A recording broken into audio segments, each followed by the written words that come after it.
Bom dia, boa tarde, boa noite, pessoal. Sejam bem-vindos a mais uma aula de Química 2. O tema da nossa aula de hoje é a solução tampão e produto de solubilidade, a última aula da apostila 4 de vocês. Solução tampão já caiu algumas vezes no Enem, creio eu, então acho que é um tema bastante importante. Vamos começar aqui agora. Solução tampão. Primeiramente, o que é uma solução tampão? Uma solução tampão, também chamada de solução de buffer ou solução reguladora, é quando a gente vai ter uma solução que tem por finalidade evitar que haja variações bruscas do pH. Ou seja, que vai fazer com que esse pH se torne constante, quase constante, né? Mesmo que a gente adicione um ácido forte ou uma base forte. Só que isso tem um limite, né? Se a gente adicionar também grandes quantidades de ácido ou de base, vai chegar um momento em que essa solução tampão, esse efeito tampão não vai mais ser eficaz. É o que acontece, por exemplo, quando jogam dejeitos industriais em rios, por exemplo, em mares, que eles têm uma certa quantidade desse efeito tampão, só que aí o que jogam, né, supera a capacidade que eles têm de tamponar. Então, vai haver um desequilíbrio lá naquele microambiente. E como é que é feita uma solução tampão? Para se fazer uma solução tampão, a gente vai precisar misturar um ácido fraco com sua base conjugada ou uma base fraca com seu ácido conjugado. Mas o que é isso, essa base conjugada, esse ácido conjugado? Bom, eu trouxe aqui essa reaçãozinha para explicar para vocês mais ou menos o que é. Espero que dê certo, que é um pouco confuso. A gente tem aqui o ácido clorídrico, né, reagindo com a água, se transformando nos íons H3O+, e Cl-. A gente tem que, na reação direta, né, a gente vai ter o HCl agindo como ácido, doando um íon H+, para a água, que, portanto, vai se caracterizar como uma base, porque ela está recebendo o íon H+. E o HCl vai, então, quando ele doa esse íon, se transformar no Cl-. E a água, quando recebe, vai se transformar no íon H3O+.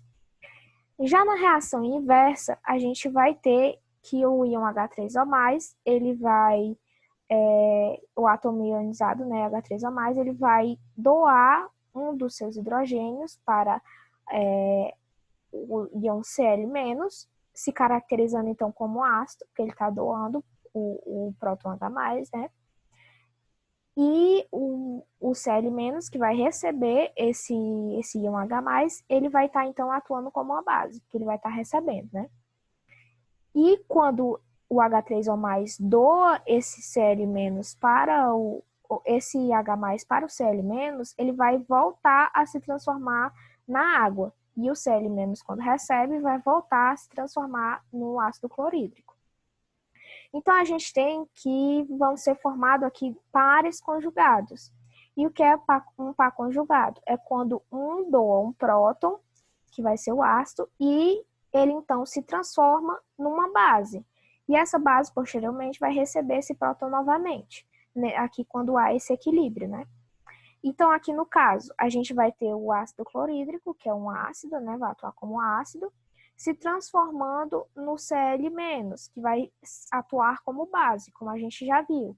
Então, esse aqui é o primeiro par conjugado que a gente tem nessa reação. O outro par seria o H3O+, que é um ácido, e que vai, quando dou o elétron dele, né, o próton dele, ele vai se transformar na água, que atua como base. Então, aqui a gente tem o outro par conjugado. Espero que tenha ficado claro. E a gente vai ter aqui agora ver como é que funciona a atuação dessas soluções de tamponamento, né?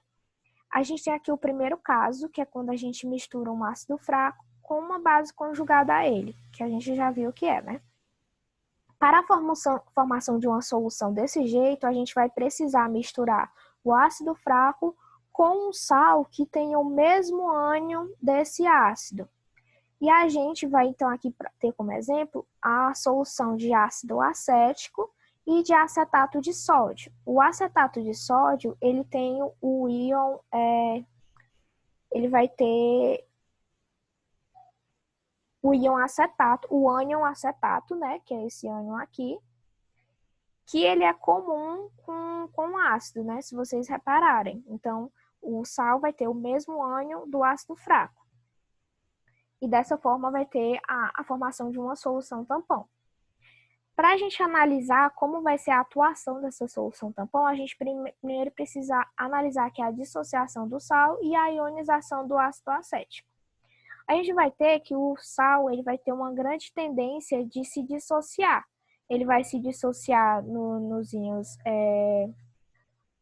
ele vai se dissociar aqui no íon Na+, né?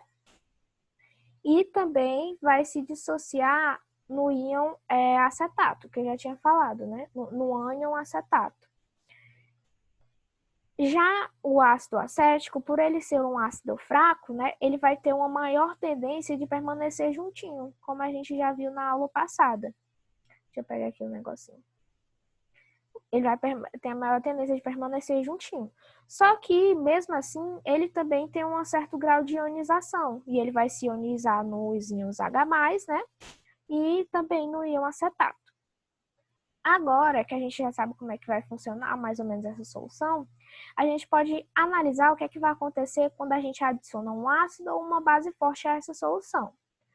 Quando a gente adiciona um ácido forte, a gente vai ter que esses íons H+, H3O+, também, eles provenientes desse ácido, né, eles vão reagir com o ânion acetato provenientes lá do ácido acético, né? Como o ácido acético ele tem uma grande tendência a permanecer juntinho, os íons acetato deles têm grande afinidade pelos íons H+, né?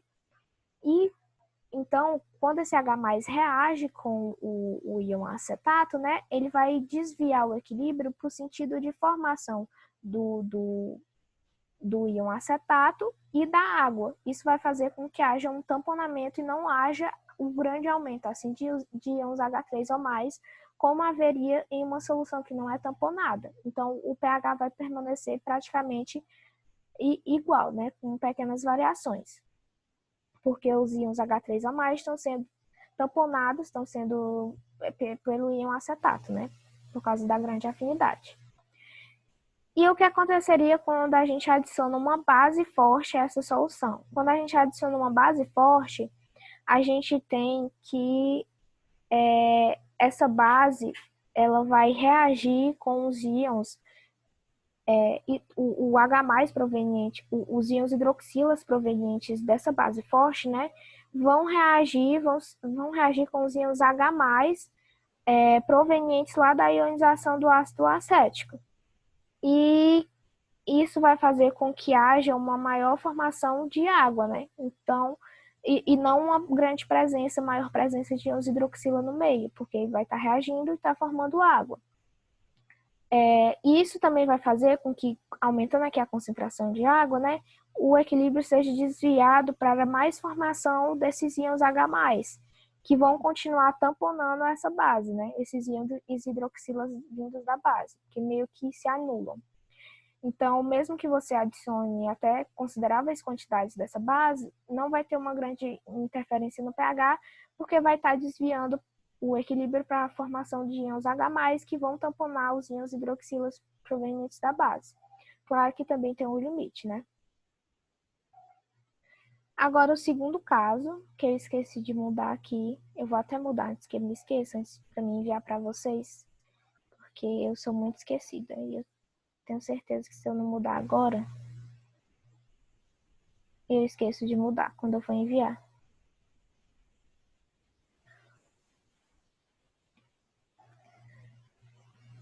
Então, aqui a gente tem um segundo caso, né? Que é quando a gente vai ter, então, uma solução de tamponamento formada por uma base fraca e o ácido conjugado dessa base. Para a gente formar uma solução desse jeito, a gente vai precisar misturar uma base fraca com um sal que tenha o mesmo cátion dessa base. E eu trouxe aqui como exemplo esse caso aqui em que a gente vai ter a base, que é o hidróxido de magnésio, né? Que é esse aqui, e o sal, que vai ser o cloreto de magnésio. Se vocês perceberem, eles dois têm o mesmo cátion, que é o cátion Mg2+, né?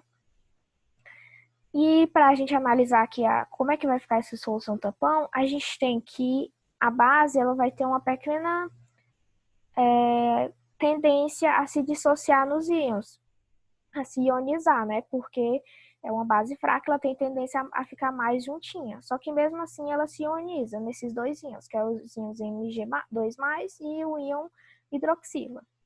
Já o sal, ele tem grande tendência a se ionizar, a se dissociar, né? Ele se dissocia nos íons Mg2+, e nos íons cloreto, né? E o que aconteceria se, da mesma forma do anterior, né, a gente adicionasse um ácido forte a essa solução? Se a gente adicionasse um ácido forte, a gente tem que ir aumentar as quantidades de íon H+. Só que esses íons H+, iam imediatamente reagir com a hidroxila proveniente lá da dissociação da base, que por mais que tenha pouca tendência a isso, né, ela ainda se dissocia.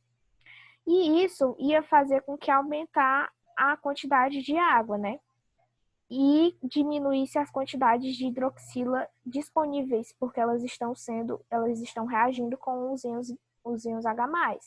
Diminuindo a quantidade dos íons hidroxilas disponíveis, a gente tem que vai desviar o equilíbrio aqui para a direita, no sentido de ionização da base, fazendo com que haja o aumento de hidroxila disponível para tamponar mais íons H+, que forem colocados ali naquela solução. Isso faz com que não haja uma grande alteração de pH, porque você vai adicionando o ácido, né? E vai desviando o equilíbrio no sentido de formação da hidroxila para tamponar esse ácido. Mais uma vez, claro que isso tem um limite, né? Agora, o que aconteceria se a gente adicionasse uma base forte à solução? Se a gente adicionasse uma base forte, a gente tem que ir aumentar os íons hidroxila, né, provenientes dessa base. Esses íons, eles iam reagir com o íon Mg2+, provenientes lá da dissociação do sal, porque a gente lembra que o sal tem grande tendência de se dissociar. Então, ele iria reagir com esse sal, esse Mg2+ do sal, e ia formar mais quantidades da nossa base, né, que é o hidróxido de magnésio. E isso faz com que essas hidroxilas elas não afetem tanto o pH, porque elas vão estar reagindo no sentido de formação do hidróxido de magnésio e não ficando em disponibilidade do meio para alterar o pH. Então, dessa forma, também não vai ter uma grande variação. E, mais uma vez, tem um limite. E como que a gente vai calcular o pH quando a gente tem uma dessas soluções, né? Uma solução de tampão? Eu trouxe aqui as duas formulazinhas que são utilizadas, que são as equações de Henderson-Hasselbalch. Só que isso aqui não cai muito no Enem. Não cai de jeito nenhum, eu creio. Se for cair, eu acho que seria mais na UES.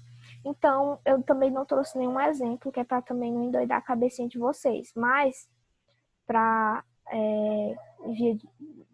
só para desencargo de consciência, né, tem essas duas formulazinhas. Para calcular um pH de uma solução que é formada por um ácido fraco e o seu sal, ou seja, sua base conjugada, né, que é proveniente de um sal, a gente vai ter que o pH vai ser igual a pKa, né, mais o log do ânion do sal, sobre o ácido, né, a concentração do ânion do sal sobre a concentração do ácido. Já para calcular um pH de uma solução tampão de uma base fraca com o seu sal, ou seja, com o seu ácido conjugado, a gente vai ter que o pH vai ser igual a pKw, né, que é a constante da água, menos pKb, menos o log da concentração do cátion do sal sobre a concentração da base. Então, geralmente, vem as informações direitinho para você conseguir calcular isso aqui em questões que utilizam essa equação, né?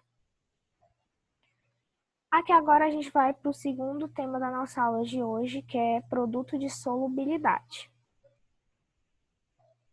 Só que beber um pouquinho de água.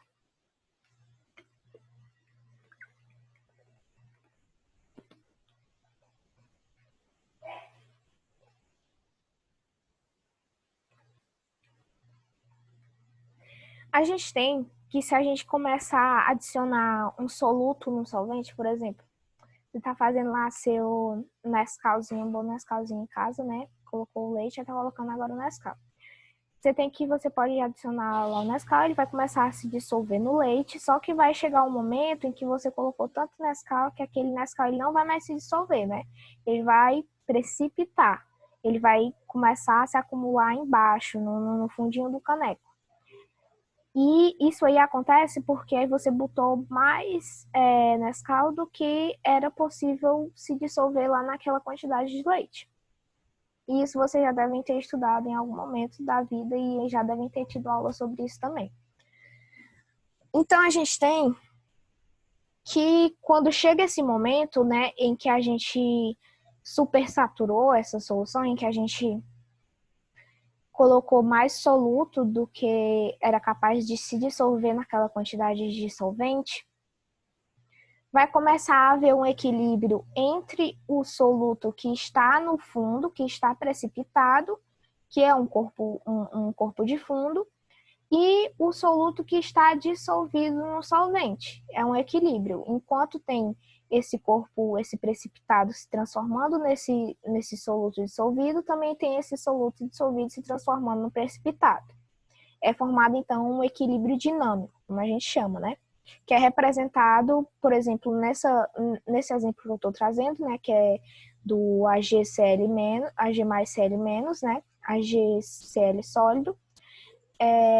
A gente vai ter que o AgCl sólido que está precipitado no fundo, ele vai estar se transformando nos íons Ag+, e Cl-, assim como tem esses íons reagindo e formando novamente esse sólido que é o AgCl. E como que a gente calcularia a constante de equilíbrio desse equilíbrio, né? Desse equilíbrio que está agindo entre o precipitado e o soluto dissolvido? A gente tem que a Kc desse equilíbrio vai ser igual, né? A concentração dos íons Ag+, vezes a concentração dos íons Cl- sobre a concentração do AgCl, né? Que é o soluto aqui sólido precipitado no fundo. Só que a gente tem que, por ele ser um sólido, ele não vai interferir tanto assim na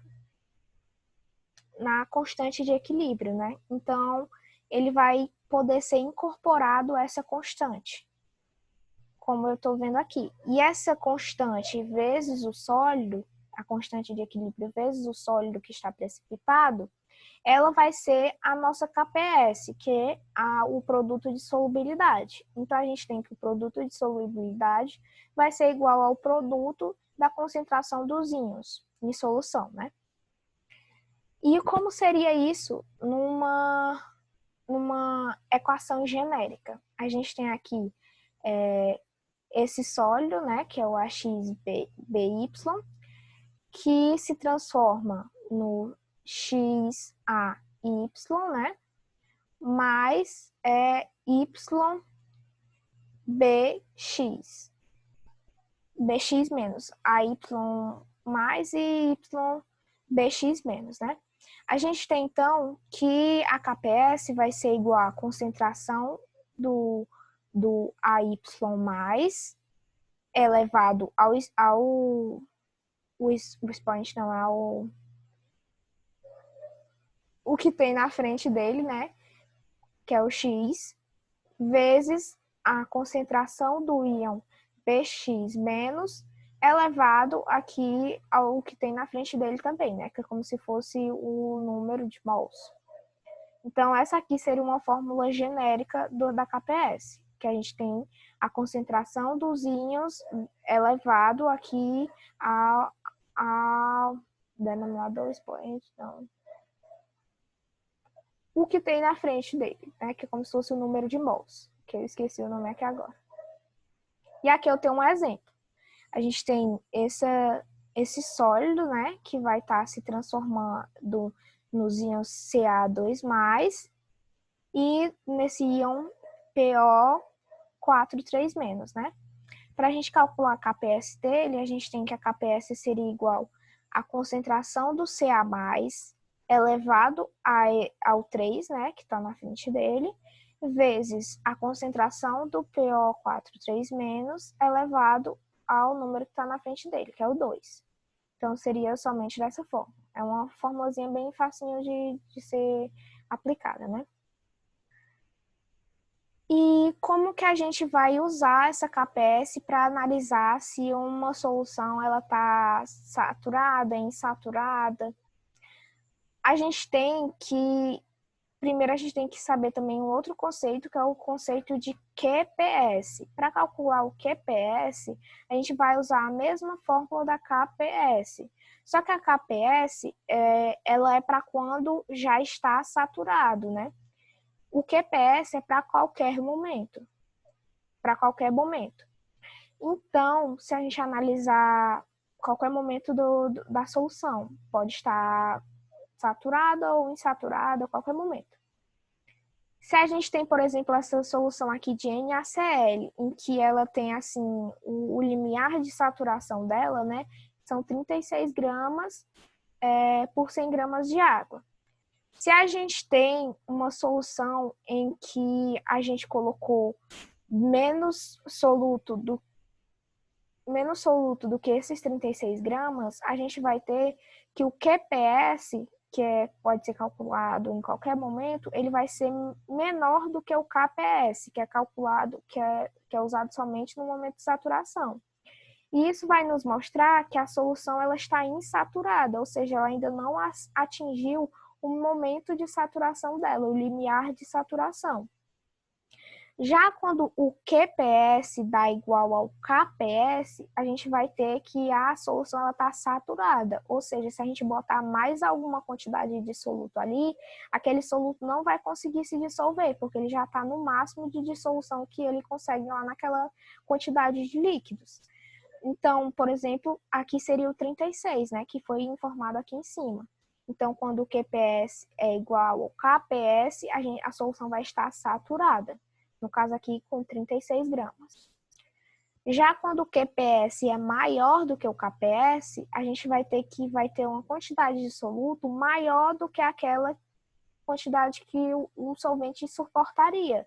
Então, vai começar a precipitar. Vai ser uma solução saturada com corpo de fundo, com precipitado, que no caso, esse precipitado vai ser a diferença entre o que foi adicionado e o limiar, né, que seria 36.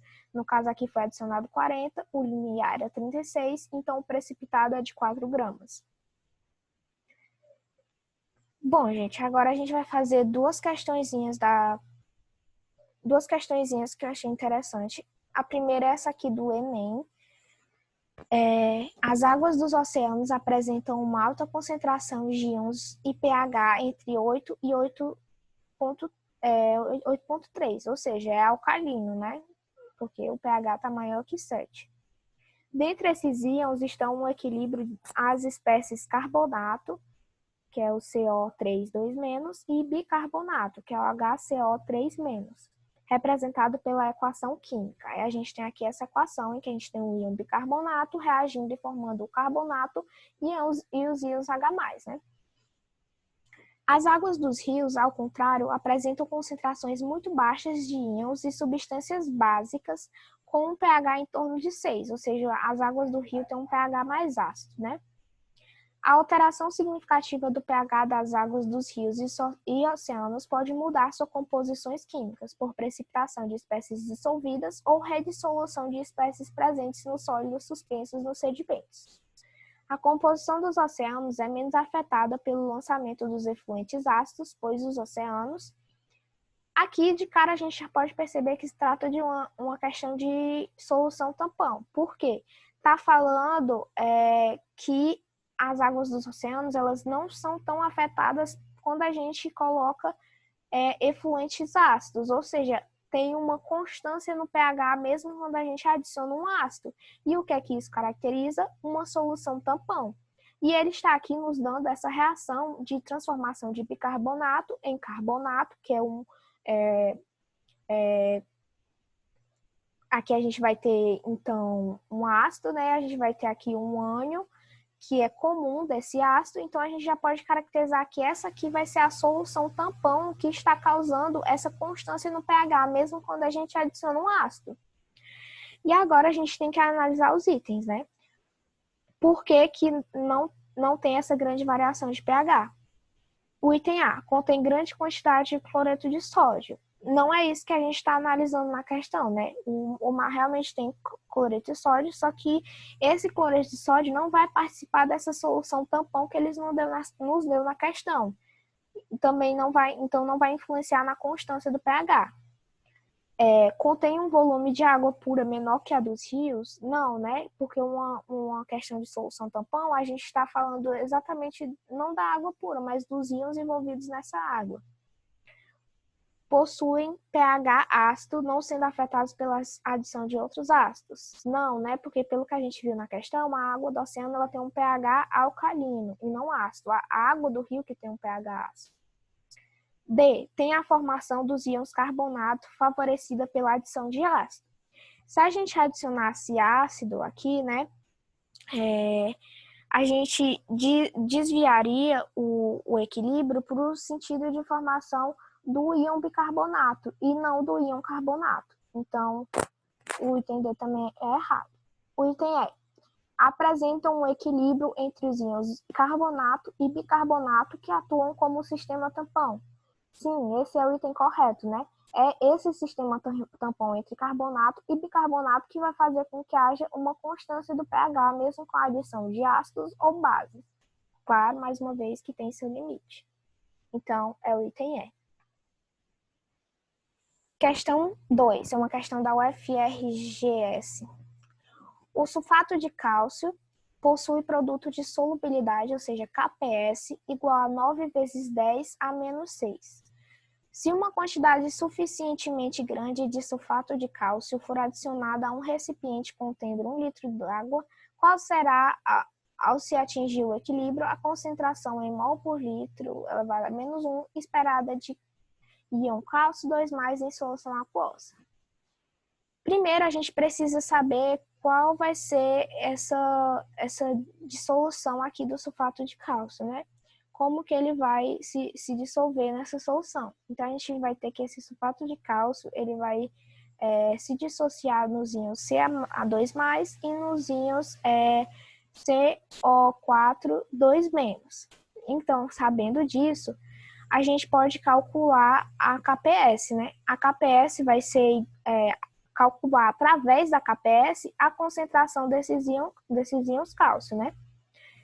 A gente tem, então, que a KPS vai ser igual à concentração dos íons cálcio vezes a concentração desse outro íon, né?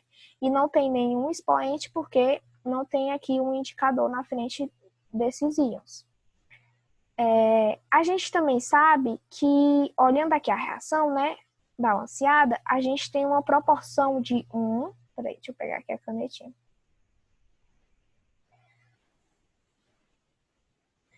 A gente tem que, por exemplo, 1 mol desse negócio aqui, ele se dissocia e forma 1 mol desse íon e 1 mol desse íon. A gente tem uma proporção de 1, 1 e 1.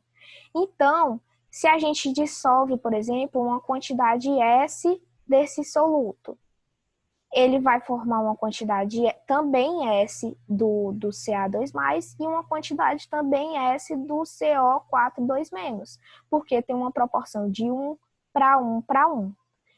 Então, sabendo disso, a gente pode continuar aqui na nossa formulazinha. KPS vai ser igual a S, que é a concentração dos íons Ca2+, vezes S, que é a concentração desse outro íon CO4 2-, né? Então, KPS vai ser igual a S ao quadrado. A gente já tem o valor de KPS. O valor de KPS é esse aqui, né? Então, a gente vai ter que S ao quadrado vai ser igual a 9 vezes 10 a menos 6. S, que é o valor da concentração aqui do cálcio 2+, né? Vai ser igual a raiz quadrada de 9 vezes 10 a menos 6.